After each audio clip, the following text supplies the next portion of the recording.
Today's earnings batch gave us a pretty wild split reality.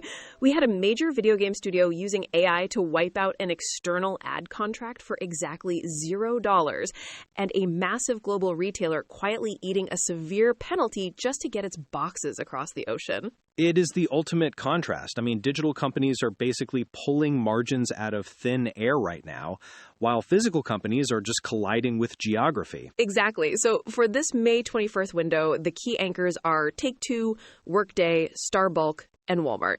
And looking at the broader read on these reports, the headline growth actually looks fine across the board. But the really fascinating stuff is underneath in how they are either solving or suffering from their operational bottlenecks. Take-Two is the perfect example of that digital flexibility.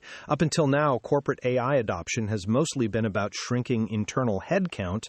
Take-Two shifted the target. They used a 2-person internal marketing team and generative video to create their commercial spots. Total production cost?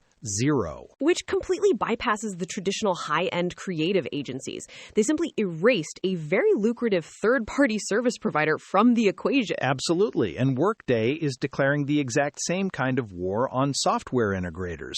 They rolled out a deployment agent with the literal stated mission of achieving a $0 enterprise software installation in a month. Okay, that has to be a terrifying sentence if you are a highly paid IT consultant. Their service partners are definitely on notice. Workday actually grew their AI contract value over 200% this quarter.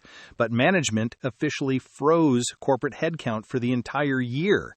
They are betting everything on pure structural operating leverage. Okay, so the digital platforms are actively assassinating the middleman.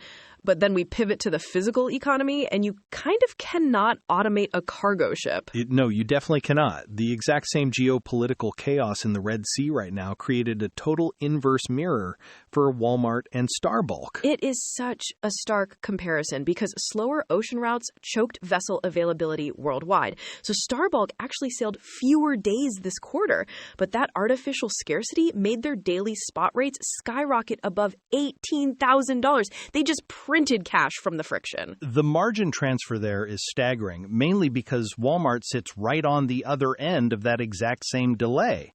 They executed beautifully on retail demand, but those shipping constraints quietly acted as a $175 million tax on their operating income. It feels like that is the main takeaway today. If you sell software, you can manipulate your ecosystem to unlock cheap margins. But if you deal in atoms instead of bytes, you still have to pay the toll. Physics always collects its tax. It really does. The individual company episodes dive right into the specific executive playbooks, detailing exactly how these teams plan to defend their margins against stubborn logistics and software fees through the rest of the year.